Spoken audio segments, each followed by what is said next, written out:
Hello and welcome once again to the Cup Experience Show, analyzing all the details of the 36th America's Cup. This is show number 8, day number 2, the Prada Cup Challenger Selection Series Finals to determine who will move on to face the defenders, Emirates Team New Zealand, in the America's Cup match next month. I am Tucker Thompson, broadcasting here in the U.S., and I'm joined by my good friend Jack Griffin of CupExperience.com. He's up late at night tonight in Switzerland.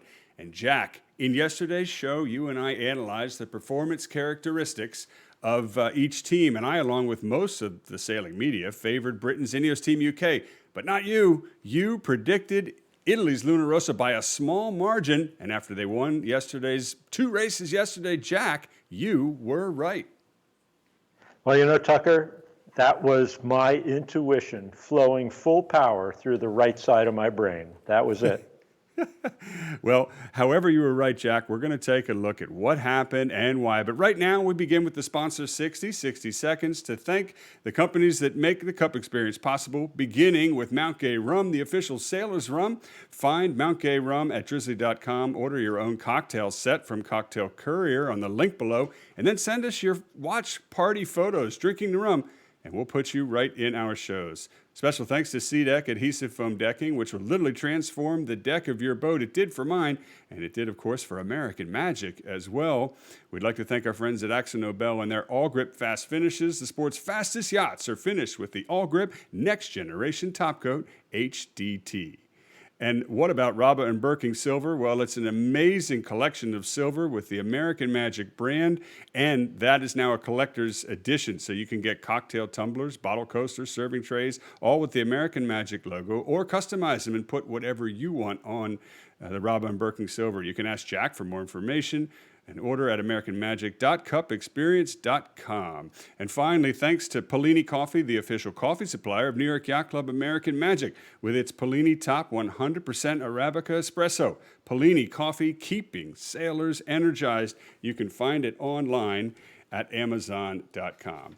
Well, Jack, the past 2 weeks, the international sailing media has been analyzing and speculating how Ineos Team UK and Italy's Luna Rossa Prada Pirelli would compare against each other in the Prada Cup finals. Of course, no one knew for sure, but one thing that everybody seemed to agree on was that the racing was going to be very close. By most accounts, Ineos Team UK went into the competition with the advantage, but in yesterday's first 2 races they surprised everybody. Here's a look at how the highlights went down. The supporters were excited on the opening day of the Prada Cup final, but you could feel the tension. Light winds were due to build, but by how much and when? And which team would it favour? The first clue came in the pre-start as Ineos dropped off her foils and stopped. Luna Rossa almost followed suit, but managed to keep their pace, and managed to cross the line at speed and on time. But the British were stuck, struggling to get underway. The gap between the two was opening already, and quickly. By gate 1, Luna Rossa were 1 minute 20 seconds ahead. On the second lap, they'd increased to 1 minute 54. The race was going one way, to the Italians. And after 23 minutes of racing, Luna Rossa had taken the first win of the Prada Cup final. We are very happy, obviously. One is done. And the next one will be a very different race, I think. The wind is increasing, and it's not just about staying on the foils, but it will be a different race for sure. One boat could get off the foil and one couldn't, and that was the story. It is what it is. We just got to do the best we can in the conditions and keep pushing. For race 2, the breeze had built significantly. A different race was in store. This is the race committee. The wind sampling period is complete and this race is live. A closely matched start at speed was the proof. Luna Rossa couldn't live to windward of Ineos and were forced to tack off. Advantage Ineos. But it didn't last long. The British were forced to dip, and the Italians pulled out enough to pass the first gate in the lead. By gate 2, they'd squeezed a little more to lead by 17 seconds. Sure-footed and confident, a steady performance in the steady breeze. This was their day, and the next 2 laps proved it. And Luna Rossa took their second win of the day. Yeah, it was a good day. I thought the boys sailed really well on board. Still obviously a few things I think we need to sharpen up on, but great job by the team. Boat was performing very, very well. A punchy start to the Prada Cup final. Well, there we go. And Jack, yesterday we saw light air, but at least in the first race, we assumed that would favor Luna Rossa Prada Pirelli. But then in the second match, the breeze filled in, and yet the Italians won again. So there's the scoreline, 2-0 Luna Rossa over Emirates Team UK. And you yesterday predicted it, Jack. You actually compared the Italian boat to an Italian Ferrari. Well, they certainly made a lot of improvements, but all the teams are going to improve all the way through the series. Luna Rossa did really well, both with making the boat faster, but also with how to sail it. They did, the ragazzi, the guys on board, did a really good job of improving their onboard communications. We'll listen in a little bit on that later, but what a great step up they made. Really, really good. Yep. No, I totally agree. And actually, we're going to listen in on that right now. Our next section has become one of our fan favorites. It's called Ask Jack, sponsored by Seahorse Magazine. And this particular one is about the communication on board Luna Rossa Prada Pirelli, something that was in question a while back, but I don't think it is anymore. Here, Jack takes us through a closer look. Yeah, this is really interesting to me. We're going to take a look at the leeward gate roundings in race 2. At the second gate, at gate 2, Luna Rossa was on one foil going around the gate. It made them have a wide rounding, and they lost a lot of ground. Here they are going around the gate. Look at that. One of their boards is up, and what happens is they slip sideways, losing ground. And look at the track that you can see here in the virtual eye. Now, watch Ineos come in. They've got both boards down. A much, much sharper rounding. But of course, they never were able to catch up and win the race, but they had a much better rounding there. Now, let's look at the second leeward gate. Oh, Luna Rossa has both boards down this time. Whack. Right around the gate, they come really sharp. Now, what we're going to do is we're going to go on board and listen to the crew.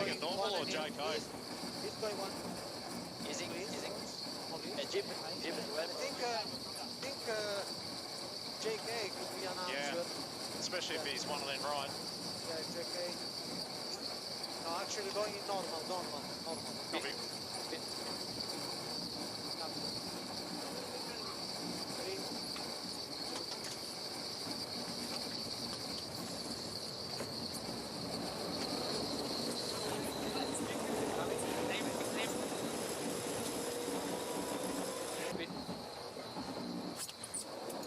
More pressure for us at the moment. Yes, yeah.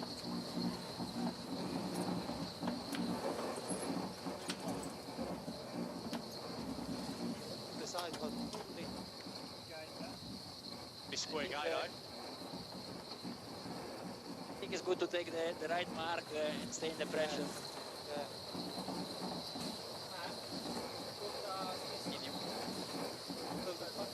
Easy. Righty.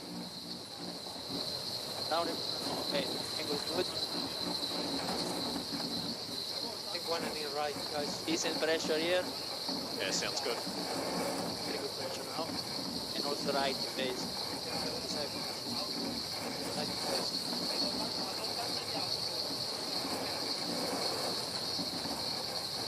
I crossed before. Go. Yeah, what feels good? My trap.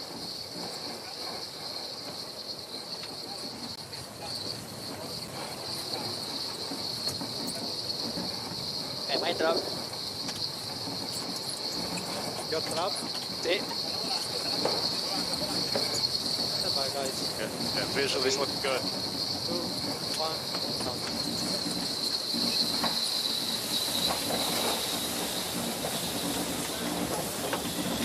I run up. Yeah. He's already. This will be a two-board roundup, boys. Yeah, good idea. Good idea.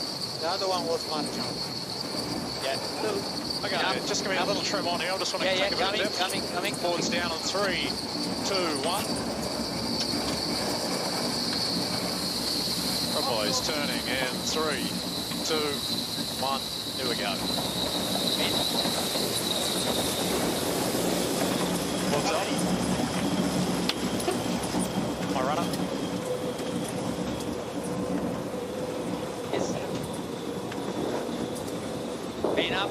this pressure and then we'll tack.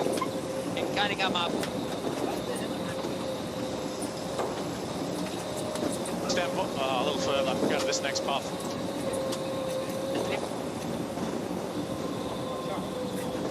Left, Stand left by, here. 3, 2, 1.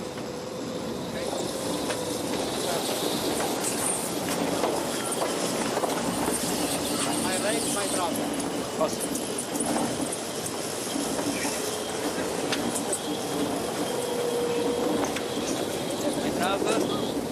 So the performance now, ragazzi.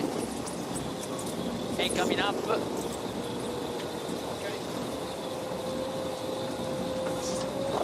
Okay, nice lift here and pressure.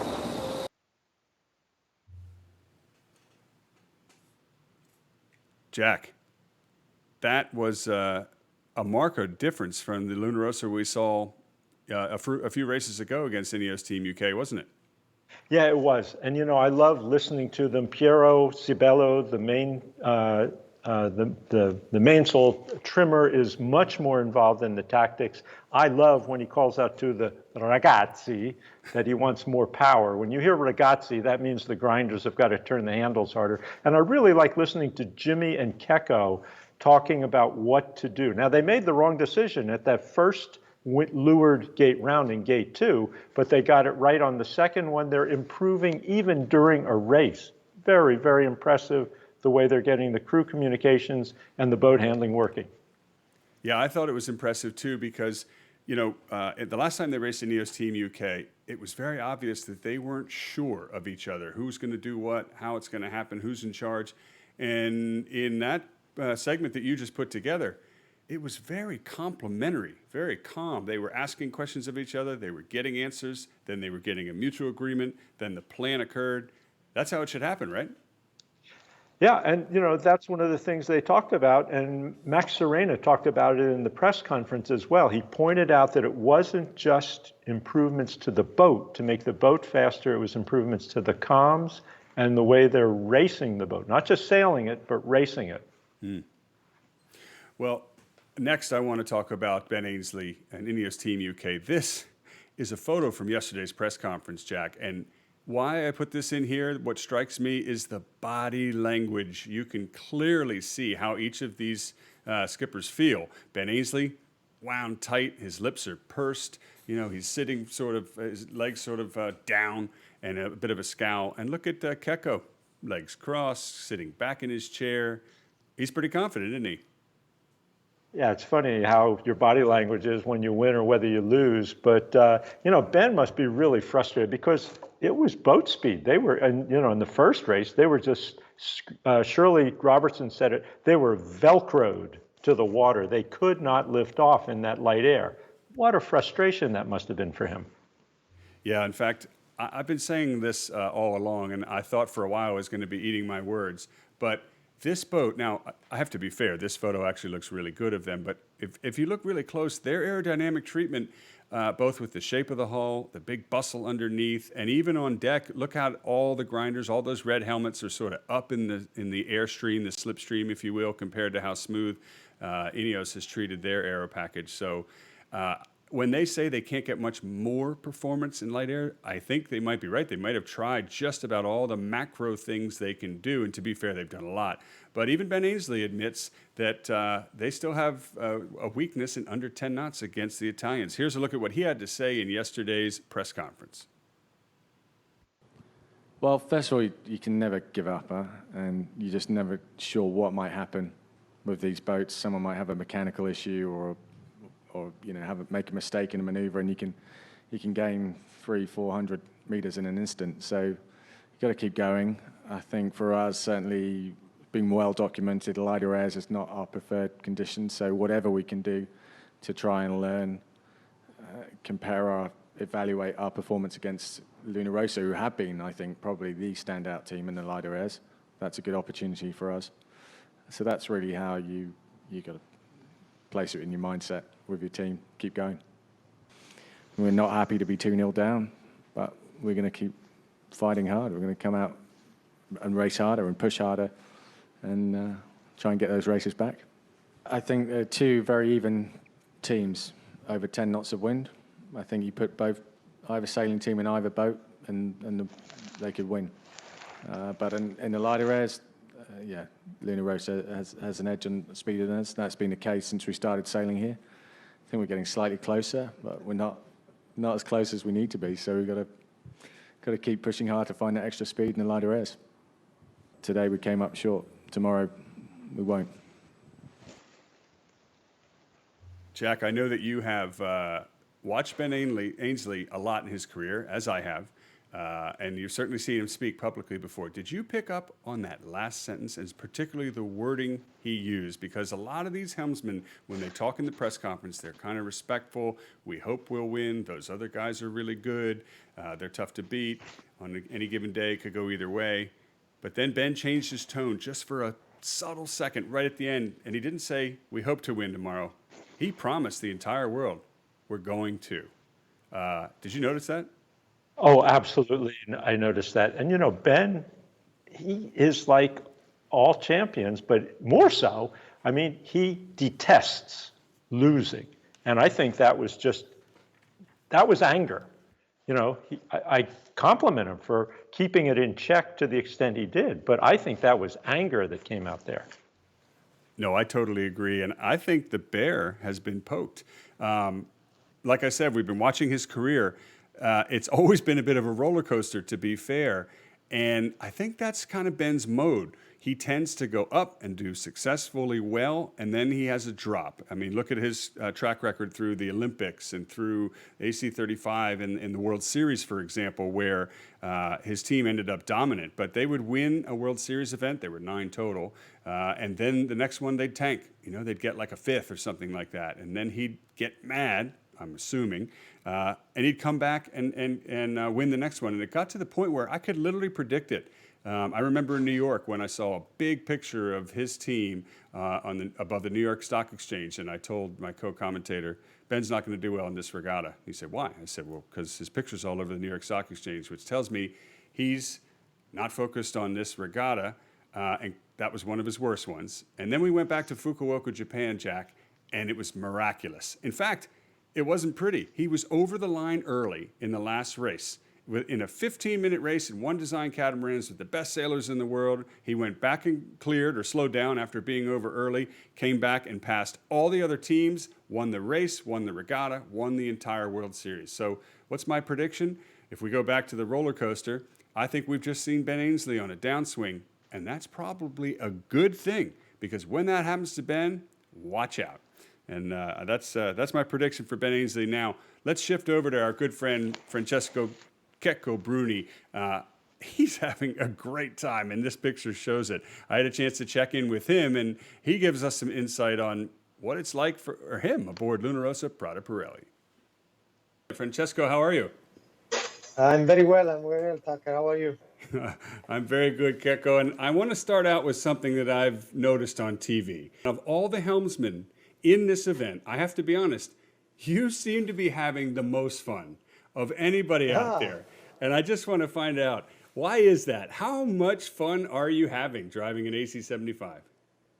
I tell you, it's probably because every other helmsman has been doing it already. It's for me, it's my first cup as an helmsman, I'm guessing, but I'm having a lot of fun. I'm enjoying really every day and every minute of this experience.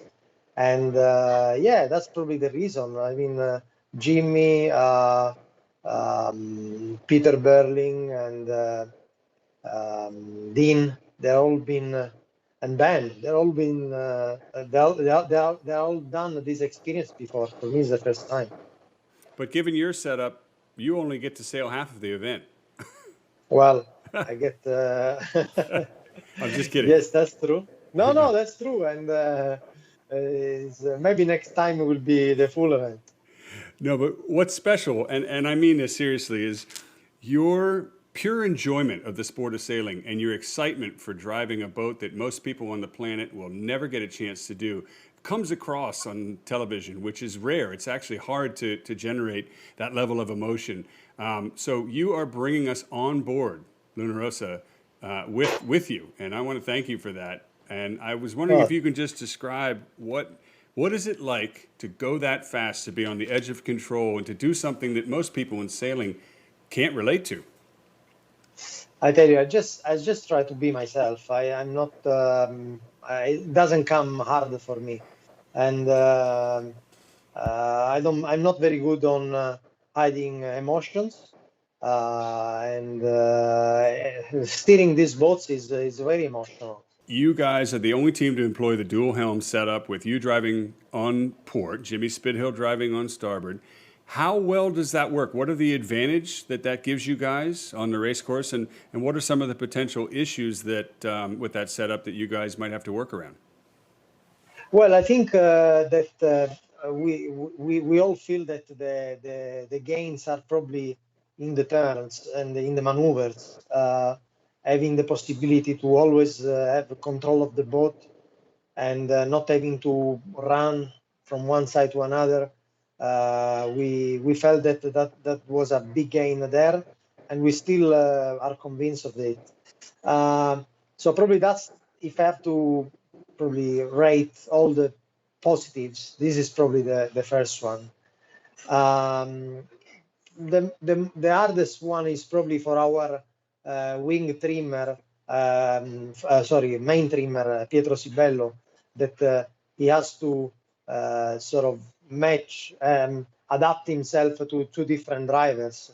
But we try as much as we can to hit the target on both sides, so it's not too hard for him. Maybe I should ask Pietro, what's the difference between exactly. your style and his, and how does he manage an Aussie and an Italian? That's probably right. You should ask him. Well, I do want to ask you, between you and Jimmy and Pietro Sibello, how does the communication work on board between the three of you in terms of feeding information to each other and ultimately calling the tactics? We have our own system, and I think it's different for every team. We have improved since the beginning. I think Pietro is now more involved in the tactics call, and is trying to help as much as possible, because he's the one crossing from one side to the other. So he's got more of a 360 view of the race course. As you can imagine, these boats are very hard in terms of visibility. When you are on the windward side, you can't see much of the leeward side, and vice versa. And again, Pietro being able to swap side and swap side at any time, he could really help us. And so we try to find a better chemistry between all of us, and I think we did some big steps forward.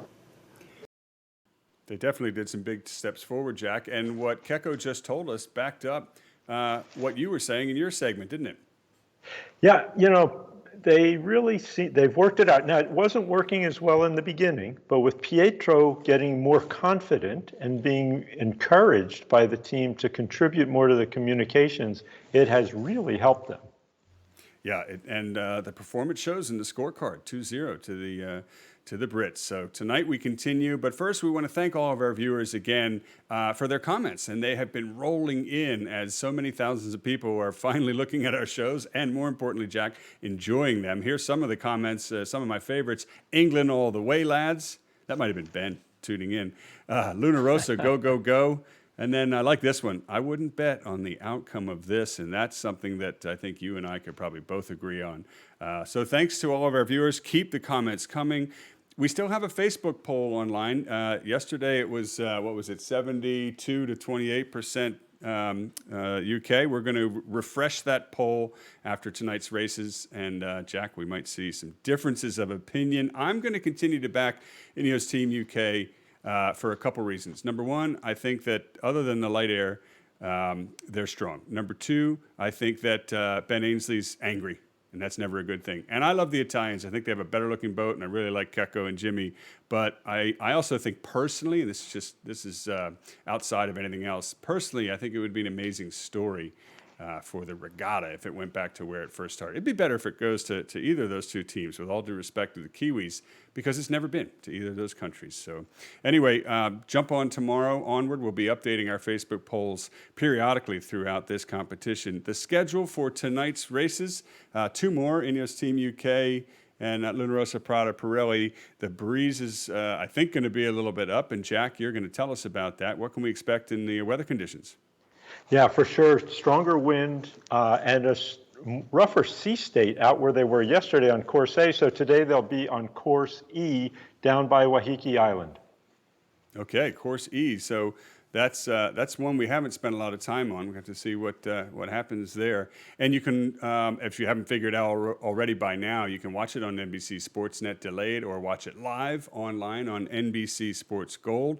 And once again, send your questions to Ask Jack. Jack, you've been doing a great job in those segments explaining to us what's going on the race course. And now we're going to end with our traditional toast, Jack.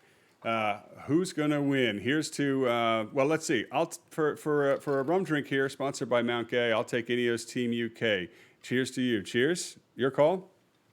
Cheers, Tucker. This is Italian coffee. Who do you think I'm predicting? Well, that's perfect all the way. And we're going to see. Tonight, breeze is up. Action's going to be on. So anyway, Jack, it's been great doing another show with you and also with all the audience. Thank all of you guys around the world and certainly around the United States for joining us as the second day of the Prada Cup Finals continues. And once again, we hope you've enjoyed another Cup experience. We'll be broadcasting one on every race day by 8 p.m. throughout the 36th America's Cup. We hope you continue to join us and tell your friends. To comment and to join our mailing list, you can email us at tuckertlive@gmail.com. You can also send us photos of you with Mount Gay rum or Pellini coffee, having watch parties, and we will put you in the show. We want to hear from you and see you. So subscribe on our Facebook and YouTube page. Follow on Twitter at TuckerTLive and Tucker Thompson1 on Instagram. And finally, visit cupexperience.com to sign up for Jack's newsletter. And remember to click Ask Jack to send your questions that we will answer here in the show. So once again, that wraps up show number 8 of the Cup Experience. Jack, I know it's late for you, so drink some more Pellini coffee. Our producer-director, Mason Sheen, and I are probably going to enjoy a little bit of Mount Gay rum and find out who's going to win tonight. We have no idea, but one thing is for sure, it's going to be entertaining. Thanks again for watching the Cup Experience.